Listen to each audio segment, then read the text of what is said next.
Je vous le disais en titre, on ne parle quasiment que de terrorisme ce soir, surtout depuis l'attentat de Moscou.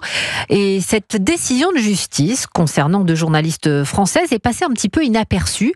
Et pourtant, elle est importante. Vous avez peut-être entendu l'édito de Philippe Val à 8h35 dans Europe 1 Matin. Si ce n'est pas le cas, je vous invite à le retrouver sur l'appli ou sur le site d'Europe 1. Il s'agit donc des journalistes Céline Martelet et Édith Bouvier.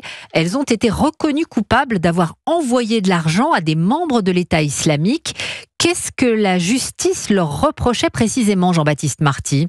Eh bien d'avoir voulu exfiltrer entre 2014 et 2017 certaines femmes radicalisées des zones de combat irako-syriennes et notamment de Mossoul, alors assiégée. Pour cela, les deux journalistes Céline Martelet et Édith Bouvier, spécialisées dans le terrorisme et ayant travaillé pour Mediapart, récoltent des fonds et s'entourent d'un avocat, Bruno Vinet, le tout en dépit des mises en garde de la DGSI, des avertissements qu'elles ignorent donc et même qu'elles contournent. 37 000 € sont au total réunis, des fonds destinés à corrompre des membres de l'État islamique et un militaire irakien pour faciliter les exfiltrations. Alors pour les deux journalistes, il s'agit d'un projet humanitaire pour préserver en vie ces femmes djihadistes qui, selon elles, souhaitent se rendre aux autorités françaises.